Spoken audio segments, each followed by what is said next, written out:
ہے۔ دیکھا آج کے حساب کے اس ملک میں بھی ایسے لوگ ہیں جو انبیاء کے معجزات کے منکر ہیں، جو شق القمر کا انکار کرتے ہیں کہ چاند دو ٹکڑے نہیں ہوا، معاذ اللہ انکار کرتے ہیں۔ حضور علیہ الصلوۃ والسلام بشمول تمام انبیاء کے معجزات کا انکار کرتے ہیں۔ وہ فرقہ بھی اسی پاکستان میں سانس لے رہا ہے۔ تو اگر پھر انکار کرنا ہے، میں ان سے کہتا ہوں اگر پھر انکار کرنا ہے معجزات کا تو اللہ کی قدرت کی تمہارے پاس کیا دلیل ہے؟ اگر نبیوں کے اعجاز کا معجزات کا انکار کرنا ہے تو اللہ کے قدرت کا تمہارے پاس کیا کوئی ثبوت ہے؟ کیا اللہ کو تم نے دیکھا ہے؟ یہی تو ملحد کہتا ہے، بے دین آدمی جو اللہ اور رسول کو نہیں مانتا وہ یہی کہتا ہے یار تم 5 ٹائم نماز پڑھتے ہو، کوئی چیز سامنے ہوتی نہیں، نہ نظر آتی ہے، نہ محسوس ہوتی ہے، نہ چھوئی جاتی ہے، نہ دیکھی جاتی ہے، اور سجدوں پر سجدے کیے جا رہے ہو۔ یہ کوئی عقل مندی ہے؟ اتنا بڑا پڑھا لکھا آدمی سجدے دے رہا ہے، یہ کوئی عقل مندی کی بات ہے؟ تو پھر ملحد ٹھیک کہتا ہے آپ کے نزدیک؟ وہ کہتا ہے کہ زمین قدیم ہے، یہ یوں ہی سلسلہ چلا آیا ہے، بس چلتا رہے گا، خود بخود یہ ختم نہیں ہوگا۔ تو پھر آپ اللہ کی قدرت کا بھی ثبوت نہیں دے سکیں گے۔ آپ کے پاس کیا دلیل ہے کہ اللہ نے سورج کو بنایا ہے؟ کیا دلیل ہے کہ قمر کو بھی اللہ نے بنایا ہے، زمین کو بھی اللہ نے بنایا ہے؟ آپ کے پاس کوئی دلیل نہیں ہے، کوئی منطقی دلیل نہیں ہے۔ جب تک آپ ایک ذات پر یقین نہ کریں، اور وہ ذات ہے جناب محمد الرسول اللہ کی، کہ آپ ان پر قرآن اترا، انہوں نے فرمایا کہ خالق ارض و سماوات اسی کی ذات ہے جس نے انسان کو ایک قطرہ ناپاک سے احسن تکوین کی اعلیٰ منازل طے کرائیں۔ آپ کو ایمان لانا پڑے گا، اور جب آپ اس پر ایمان لے آئے تو آپ کو یہ بھی ماننا پڑے گا کہ اس پر جو کتاب اتری ہے وہ سچی ہے جی؟ تو ورنہ تو دنیا میں مذہب تو بہت سارے ہیں، ہندو بھی ہیں، سکھ بھی ہیں، اور ادیان عالم ہیں، بڑے بڑے دین ہیں، ان کے اپنے اپنے مذہب ہیں۔ بتوں کی پرستش کا عالم دیکھیں کہ جناب اپنے ہاتھوں سے بت بنا کر ان کے سامنے سجدہ کرتے ہیں، ان سے حاجتیں مانگتے ہیں۔ کتنی حماقت ہے کہ اپنے ہاتھوں سے انہیں بنا کر ان سے مانگتے ہیں۔ کوئی کہتا ہے تو بارش، یہ بت جو ہے بارش دے گا، یہ رزق دے گا، یہ فلاں دے گا۔ تو یہ سب ان چیزوں سے دور ہمیں کیا، ہمیں شرک سے اگر پاک کیا تو کس نے کیا؟ محمد پاک نے کیا۔ میں اس کے بعد بیان کروں گا کچھ اور باتیں، ابھی نماز کا وقت ہے، نماز ہم پڑھ لیں اس کے بعد کریں گے۔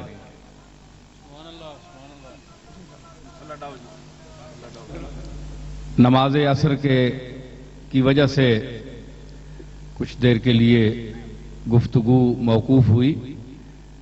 راجہ پرویز اشرف صاحب نے جس خوبصورتی سے اپنا مدعا بیان کیا اور جس محبت سے میرا ذکر کیا، میں اس کے لیے ان کا شکر گزار ہوں۔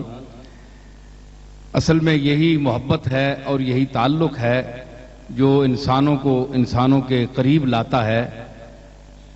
صرف دنیاوی مفادات پر انسان کو تعلق کی بنیاد نہیں رکھنی چاہیے، بلکہ کچھ شخصیت کے اپنے پہلو بھی ہوتے ہیں کہ بعض دفعہ دنیا کے مفادات اللہ کی مرضی نہ ہو تو حل نہیں ہو سکتے۔ تو اب صدر مشرف صاحب ہمارے سربراہ ہیں ملک کے، تو ساری چیزیں تو وہ بھی نہیں کر سکتے۔ وزیر اعظم بھی لوگوں کی ڈیمانڈ جو ہے وہ پوری نہیں کر سکتا۔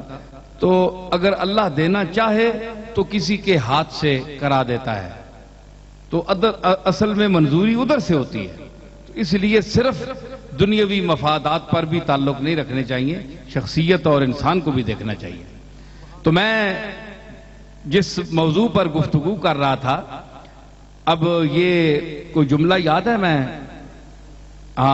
تو مختلف مذاہب جو ہیں، میں یہ عرض کر رہا تھا کہ مختلف مذاہب ہیں، ان کا ایک اپنا طور طریقہ ہے۔ تو اگر ہمارے سامنے کوئی ٹھوس چیز آتی ہے اور آئی ہے، اور آج ہم جم کر بیٹھے ہیں. ہم بتوں کے سامنے سجدہ نہیں کرتے، ہم کسی کے انسان کو سجدہ نہیں کرتے، ہم اس کے لائق صرف اسی کی ذات کو سمجھتے ہیں جو مسجود حقیقی ہے، جو معبود حقیقی ہے، اور جس کا حقیقت میں اقتدار اور اختیار ہے. اسی کے سامنے جب ہم سر خم کرتے ہیں تو ہمارا سر فخر سے اونچا ہو جاتا ہے. تو جو ایک قوت ہمارے سامنے دل میں پیدا ہوتی ہے سجدہ کرنے کے بعد، نماز پڑھنے کے بعد، تو یہ اس کی عظمت ہے، اور دل میں یہ ذلت کا پہلو پیدا نہیں ہوتا کہ میں نے کیا کیا ہے. آپ کو پتا ہے کہ سجدہ کا معنی کیا ہے؟ وضع الجبہۃ علی الارض بقصد العبادۃ. انتہائے ذلت کا نام سجدہ ہے کہ انسان اتنی مقدس پیشانی جس پر آپ پگڑی باندھتے ہیں، ٹوپی رکھتے ہیں، تو ماشاءاللہ ویسے ہی سر برانا ہے، لیکن جو کچھ بھی ہے سر ساری ہے، تو اتنے عزت کی چیز ہے تو اس کو آپ زمین پر رکھ دیتے ہیں، جبین کو رکھ دیتے ہیں، اور پھر اس کی عظمت بیان کرتے ہیں، اور پھر کہتے ہیں کہ سبحان ربی العالی، پاک ہے وہ ذات میرا رب جو اعلیٰ ہے، سب سے اعلیٰ ہے، سب سے اونچا ہے. انتہائی پستی میں جا کر اس کی عظمتوں کا اقرار کرتا ہے. تو یہ بندے کے لیے معراج ہے. ایک ذوق پیدا ہوتا ہے، ایک انجانی قوت اندر آ جاتی ہے. وہ کیا ہے؟ وہ اللہ کی توحید ہے، وہ اللہ تعالیٰ کی وحدانیت کا اقرار ہے. تو یہ طریقہ ہمیں کس نے بتایا؟ ہم بھی بتوں کے سامنے سجدہ کرتے، ہم بھی خدا جانے کیا کسی ستارے کو مؤثر مانتے کہ فلاں ستاروں کی چالیں آج ایسی ہیں، آج نجومے نے کہہ دیا ہے کہ فلاں ستارے کی چال یہ ہے، آج یہ کام نہ کرو. ہم بھی ستاروں میں الجھ جاتے، ہم بھی بتوں میں الجھ جاتے، انسانوں کے سامنے سجدے کرتے. تو ہمیں کس نے بچایا؟ اس کملی والے نے بچایا، جناب محمد الرسول اللہ صلی اللہ تعالی علیہ وسلم کی ذات نے ہمیں بچایا، اور اس مالک یوم الدین کے سامنے ہمیں لے جا کر کھڑا کر دیا، اور اس یقین کے ساتھ کہ یہ نہ کہے کہ تو صرف خلا میں کھڑا ہے، تیرے سامنے فضا ہے، کوئی تجھے نظر نہیں آ رہا، بلکہ اعبد اللہ کأنک تراہ، اے نماز پڑھنے والے یوں نماز پڑھ کہ گویا تو اللہ کو دیکھ رہا ہے. فَإِن لَمْ تَكُنْ تَرَاهُ فَإِنَّهُ يَرَاكَ. اگر تجھ میں یہ اہلیت نہیں کہ تو اللہ کو دیکھ سکے تو پھر اس یقین کے ساتھ کھڑا ہو کہ اللہ تجھے دیکھ رہا ہے. اس منزل پر کون ہمیں لایا؟ سمجھ آئی نا؟ تو جس طرح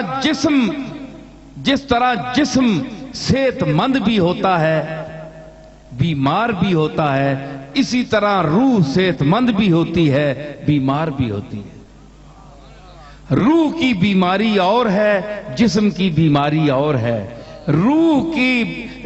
جسم کی بیماری کے لیے تو آپ امریکہ جانا چاہتے ہوں گے، آپ کو امریکہ میں جانا پڑے گا، اور بڑے بڑے ممالک کی طرف آپ کو سفر کرنا پڑے گا. جسم کے علاج کے لیے گردے کا آپریشن کرنا ہے، اور کوئی پرابلم ہے آپ کو، تو آپ کو ڈاکٹروں کے پاس جانا پڑے گا، شفا خانوں میں آپ جائیں گے. لیکن وہ چیز جس سے جسم قائم ہے وہ اگر اندر نہ ہو تو جسم مردہ ہے. کسی استاد کا مجھے شعر یاد آ گیا. بھائی موڈ اگر آپ کا ہوگا تو میں ترنم میں سنا دوں.